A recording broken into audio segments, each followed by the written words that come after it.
নমস্কাৰ, মোৰ নাম শ্ৰী মৃগাক্ষী লহকৰ আৰু আজি এনেকুৱা এজন ব্যক্তিৰ ডকুমেণ্টাৰী এখন আপোনালোকলৈ আগবঢ়াই দিব ওলাইছোঁ, যিজন ব্যক্তিৰ ভায়লিনৰ সুৰত কি সুৰ বাজি উঠে। আজি কইনাৰ কান্দনৰ পৰা আৰম্ভ কৰি সকলো সুৰ তেখেতৰ ভায়লিনত বাজি উঠে আৰু সঁচাকৈ আমি গৌৰৱ অনুভৱ কৰোঁ এনেকুৱা এজন ব্যক্তি আমি বজালী বাসীয়ে তেখেতক পোৱাৰ বাবে। তেখেতে 1997 চনত পাঠশালা জ্যোতিনগৰত সপ্তশ্ৰুতিমালা নামেৰে এখন সংগীতানুষ্ঠান গঢ়ি তুলিছিল। যিখন সংগীতানুষ্ঠানত বজাৰীৰ লগতে বিভিন্ন অঞ্চলৰ ল'ৰা ছোৱালী আহি সংগীত চৰ্চা কৰে, তেখেতে ভায়লিনৰ শিক্ষা প্ৰদান কৰে আৰু তেখেতক ইতিমধ্যে কলিতা জনগোষ্ঠীৰ লগতে আন দুটা সাংস্কৃতিক গোষ্ঠীয়ে সুৰাগৰ উপাধি প্ৰদান কৰিছে, যাৰ বাবে আমি বজালীবাসী সঁচাকৈ গৌৰৱান্বিত। আৰু তেখেত ভ্ৰাম্যমান জগতৰ লগত বহু বছৰ ধৰি কাম কৰি আছে। তাৰোপৰি বিভিন্ন ঠাইত তেখেতে বিভিন্ন ধৰণৰ বঁটা লাভ কৰিছে। তেওঁৰ জীৱনৰ কেইটামান আভাস আমি দেখাবলৈ চেষ্টা কৰিছোঁ, তো আপোনালোকে ভিডিঅ'টো শেষলৈ চাওক, গোটেইখিনি গম পাব তেওঁৰ জীৱনৰ কি কি ঘটিছে আৰু এতিয়ালৈকে কেনেধৰণে চলি আছে, গোটেইখিনি দেখাওক। ওৱান ষ্টাৰ ইউটিউব চেনেললৈ মোৰ আন্তৰিক অভিনন্দন জ্ঞাপন কৰিছোঁ। আৰু আজি ওৱান ষ্টাৰে ইয়ালৈ আহিছে মোৰ এইখন অনুষ্ঠান সপ্তশ্ৰুতিমালা, আৰু সপ্তশ্ৰুতিমালালৈ তেওঁলোক আহিছে। গতিকে মই আটাইলৈ মোৰ তৰফৰ পৰা আন্তৰিক সম্ভাষণ জনাইছোঁ। মোৰ আচলতে ঘৰ হ'ল বজালী অঞ্চলৰ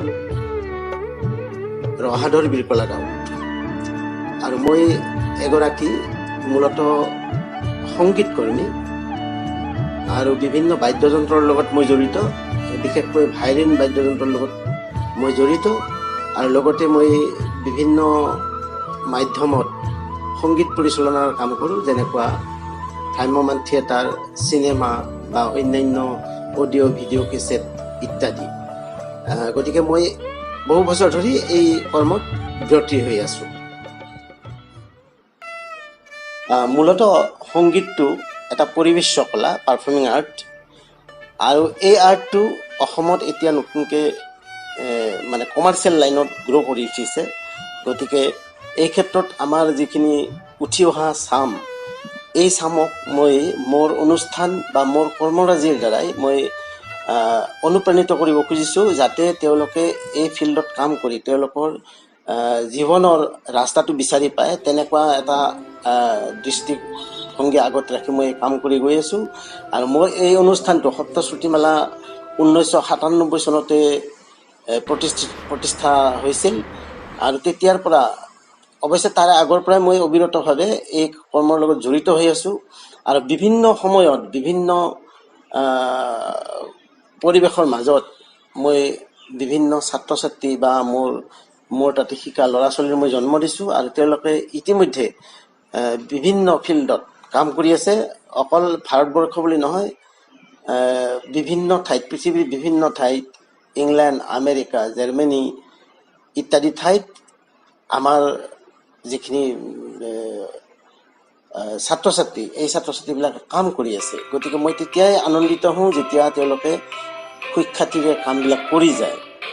গতিকে সমাজ সংস্কাৰৰ ক্ষেত্ৰত আমি এই ধৰণে এটা ভূমিকা গ্ৰহণ কৰিবলৈ আমি চেষ্টা কৰিছোঁ, আৰু এতিয়া চেষ্টা আমি কৰি গৈ আছোঁ। ফলৱতী হৈছে নে আমি সময়ে ক'ব সেইটো। গতিকে ৰাইজে যদি ইয়াত আমাক সহায় সহযোগ কৰে আৰু আমি আগুৱাই যাব পাৰিম বুলি মোৰ দৃঢ় বিশ্বাস।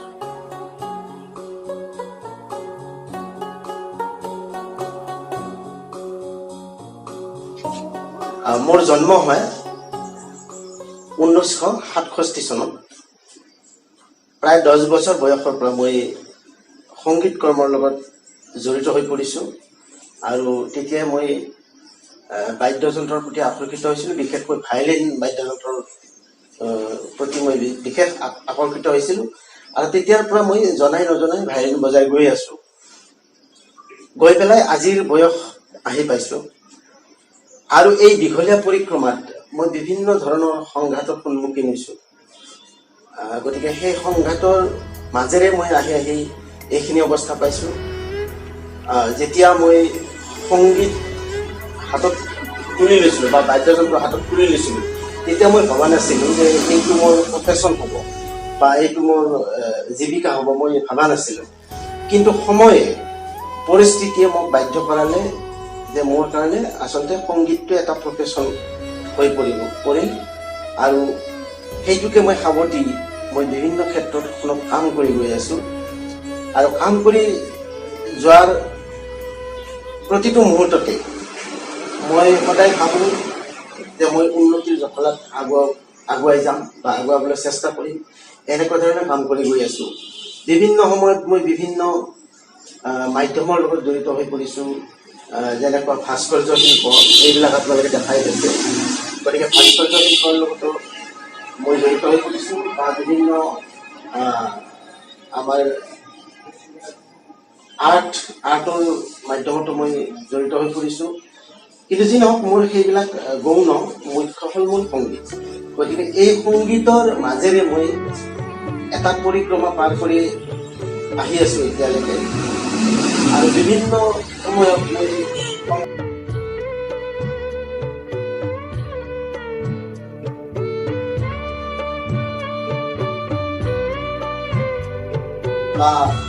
এই সংগীতবিলাকে মোক শিকাইছে বহুত কথা, যাৰ ফলত মই নিজকে বজ্ৰপুঠিৰ হৈ কাম কৰিবলৈ বাধ্য হৈছোঁ। গতিকে তেনেকুৱা ধৰণে এতিয়ালৈকে কাম কৰিব পাৰিছোঁ। এইটো বাদ্যযন্ত্ৰ মই নিজ হাতেৰে বনাইছোঁ। ইয়াতে আপোনালোকে দেখা পাইছে যে ইয়াতে বিভিন্ন ঘৰুৱা সামগ্ৰী মই ব্যৱহাৰ কৰিছোঁ। এইটো হ'ল নাৰিকলৰ পৰকাটো আৰু এইখিনি হ'ল কাঠ আৰু এইখিনিও কাঠ। ইয়াতে এডাল তাঁৰ দিছোঁ, এডাল সূতা। এই টুকুৰাবিলাক যে দেখা পাইছে, এইবিলাক ৱেষ্টেজ টুকুৰা। যেনেকৈ মোৰ চিলিং বনাইছিলোঁ, এই চিলিঙৰ টুকুৰাবিলাক আনি মই ইয়াতে জোৰা দিছোঁ, দি পেলাই এইটো বাদ্যযন্ত্ৰলৈ মই ৰূপান্তৰিত কৰিব চেষ্টা কৰিছোঁ। আৰু ইয়াৰ মোৰ ব্যক্তিগত নাম মই নিজাভাৱে এইটো নাম দিছোঁ ককলিং। গতিকে ককলিং এইটো মই অকণমান পিছত বজাই শুনাওঁ অলপমান, বজাব পৰা অৱস্থাত নাই, তথাপিতো মই এইটো শুনাম আপোনালোকক। তাৰপিছত মই এইবিলাক বস্তু বনাইছোঁ, পাৰ্কাছনী ইনষ্ট্ৰুমেণ্ট। এইটো আপোনালোকে দেখা পাইছে, এইটো আচলতে বাঁহৰ টুকুৰা এটা। এইটো বাঁহৰ টুকুৰা, ইয়াত মই বিভিন্ন ৰং প্ৰয়োগ কৰিছোঁ, কৰি পেলাই এইটো বাঁহৰ টুকুৰাটো মই এটা বাদ্যযন্ত্ৰ হিচাপে ব্যৱহাৰ কৰিছোঁ, পাৰ্কাছনী ইনষ্ট্ৰুমেণ্ট। ঠিক তেনেকৈ এইটো এটা আপোনালোকে দেখা পাইছে যে সজোৱা বস্তুৰ দৰে লাগিছে দেখাত, কিন্তু এইটো দুই ধৰণে আমি ব্যৱহাৰ কৰিব পাৰোঁ। আমি সজোৱাটো এনেকৈ টেবুলত থৈ দিব পাৰোঁ, ইয়াতে কোনোবা আহিলে আমি তামোল বা কিবা কিবি দিব পাৰোঁ, সেইটো কৰিব পাৰোঁ। আৰু সময়টি বাদ্যযন্ত্ৰ হ'ব। গতিকে বাদ্যযন্ত্ৰটো কেনেকৈ হয় মই অকণমান পিছত দেখাই দিম বাৰু। ঠিক তেনেকৈ এইটো এটা সজোৱা বস্তুৰ দৰে লাগিছে, ফুলদানিৰ দৰে লাগিছে। ইয়াতো নাৰিকলৰ পৰকা দুটা আমি ব্যৱহাৰ কৰিছোঁ। ইয়াতো মই বিভিন্ন পেলনীয়া সামগ্ৰীবিলাক ব্যৱহাৰ কৰিছোঁ, কৰি পেলাই এইটো মই ইনষ্ট্ৰুমেণ্ট হিচাপে প্ৰয়োগ কৰিব পাৰোঁ। আৰু ইনষ্ট্ৰুমেণ্ট হিচাপে প্ৰয়োগ নকৰা সময়ত মই টেবুলত থৈ দিব পাৰোঁ, এনেকৈ ধুনীয়াকৈ এনেকৈ সজাই থ'ব পাৰোঁ। গতিকে মই ইনষ্ট্ৰুমেণ্ট হিচাপে প্ৰয়োগ কৰি আপোনালোকক অকণমান পিছত দেখাই দিম।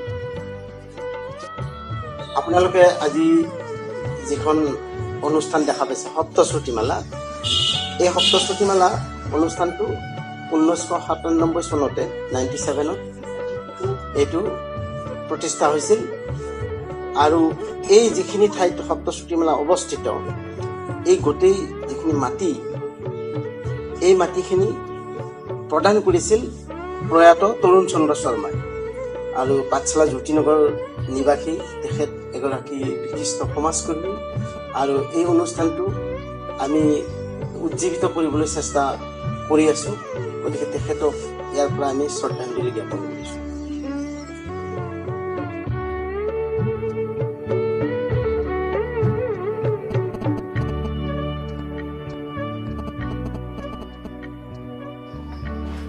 এইটো হ'ল মোৰ পিতৃভূমি, পিতৃগৃহ। আৰু ইয়াতে মই এতিয়া নতুন অনুষ্ঠান গঢ়ি তুলিব চেষ্টা কৰিছোঁ। আৰু এই অনুষ্ঠানটোৰ নাম হ'ল গুৰুগৃহ।